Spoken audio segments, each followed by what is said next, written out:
जय श्री सीताराम। दोस्तों, आदरणीय और अनुज बंधुओं, आज मैं आपके सामने फिर अपनी चौथी वीडियो लेके प्रस्तुत हुआ हूँ और इस वीडियो का प्रसंग मैंने लिया है आनंद रामायण से। वैसे आपको बता दूं तो अभी तक जो है कुछ 12 रामायण भारतवर्ष में प्रचलित हैं। उसमें से अभी तक हमने जो अध्ययन किया है वो उसमें से है कंब रामायण, आनंद रामायण, अध्यात्म रामायण, वाल्मीकि रामायण और रामचरितमानस। मैंने अभी थोड़ा थोड़ा इसी में से अध्ययन किया है और मैं इन्हीं में से प्रसंग लाता हूँ, क्योंकि रामायण जो है ना, ये हमको हमारे जीवन जीने की कला को सिखाती है। इसमें आपको हर चीज़ मिल जाएगा रामायण में। आपको अपने दुश्मनों से कैसे व्यवहार करना है, दोस्तों से कैसे व्यवहार करना है, घर में विपत्ति आने पे कैसे व्यवहार करना है। तो आज जो प्रसंग लिया है मैंने वो आनंद रामायण से है। आनंद रामायण में एक प्रसंग आता है, जब राम रावण का युद्ध चल रहा था तो एक दिन रावण जो है बहुत ही वेग से युद्ध लड़ा और ऐसा लड़ा कि श्री राम जी हतप्रभ रह गए। और उस दिन उसने बहुत ही नरसंहार किया रामचंद्र जी की सेना में। तो फिर उसके बाद से शाम को जब छावनी में लौटते हैं तो भगवान का मुख जो है थोड़ा मलिन था और तब जाके पूछते हैं उनसे जामवंत जी कि भगवान आज आप इतना क्यों जो है दुखी हैं। तो बताया कि आज रावण का जो युद्ध कला देखा और जैसे उसने आज वो लड़ रहा था, मैं थोड़ा सा हतोत्साहित हो चुका हूँ। तो जामवंत कहते हैं कि भगवान, युद्ध में तो कभी किसी का दिन होता है, कभी किसी का दिन होता है। आज रावण का दिन था, कल आपका दिन आएगा। तो श्री राम बोलते हैं कि नहीं, मुझे रावण से नहीं भय है। आज जब वो युद्ध लड़ रहा था तो रावण के साथ में एक शक्ति लड़ रही थी। अगर वो शक्ति लड़ती रही तो हम ये युद्ध जीत नहीं पाएंगे।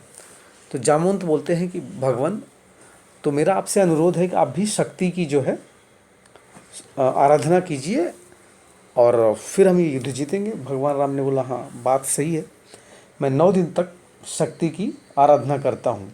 और कहते हैं कि जो 9 दिन का नवरात्रों का प्रचलन चला है वो श्री राम के इसी प्रसंग से चला है कि आज हम हर दशहरे से पहले 9 दिन का नवरात्रा मनाते हैं।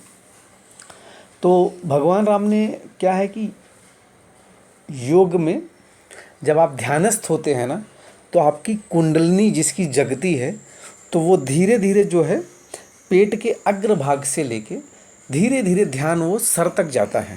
तो जब पहले दिन भगवान ने प्रारंभ किया, शक्ति को ध्यान लगाना प्रारंभ किया, तो और उन्होंने आंख बंद करके लगातार 9 दिन प्रतिज्ञा की थी कि मैं शक्ति की आराधना करूंगा। और प्रतिदिन जब उनकी आराधना पूरी होती थी तो वो एक कमल जो है थाल में रखे थे, 9 कमल, और एक कमल जो है वो चढ़ा देते थे। ऐसे करके 8 दिन बड़ी ही दृढ़ प्रतिज्ञा के साथ, बड़ी ही श्रद्धा के साथ जो है उन्होंने शक्ति की आराधना की। तो 9वें दिन जो है माँ दुर्गा ने सोचा कि क्यों ना परीक्षा लिया जाए श्री राम का। तो जब 8 कमल चढ़ा चुके थे, 9वें की लास्ट जो पूजा थी वो लास्ट थी और इनका जो श्रद्धा और शक्ति थी उनके मस्तक पर थी, योग कुंडलिनी उनके मस्तक पर पहुंच चुकी थी। तो जब उन्होंने हाथ डाला थाल में तो एक जो लास्ट कमल था, अंतिम कमल था, वो गायब था। और उसके बाद से अब भगवान राम को बड़ा बहुत ही कष्ट होता है कि देखो क्या भाग्य मैंने पाया है। जंगल में भटका सीता माँ को लेकर, भाई जो है लक्ष्मण युद्ध में शक्ति लगा, क्या क्या नहीं झेला। और जब ये 8 दिन की प्रार्थना मेरी अच्छे से चल गई, ये 9वें दिन अंतिम समय में हो गया। लेकिन कहते हैं ना कि वीर पुरुष और मर्यादित पुरुष कभी आशा को त्यागते नहीं हैं और हमेशा आगे बढ़ने की सोचते हैं। और उन्होंने तब प्रतिज्ञा की, ऐसे तो मैं हार नहीं मानूंगा, ये मेरी प्रतिज्ञा कमल चढ़ाने की मैं कैसे पूरा करूं। तब उनको ध्यान में आता है कि उनकी माँ जो है ना उनको राजीव लोचन कहती थी। कौशल्या माता भगवान राम को राजीव लोचन कहती थी। और राजीव का एक अर्थ होता है कमल, और उनकी आंखें कमल के समान थी, इसलिए उनकी माँ उनको कमल राजीव लोचन कहती थी।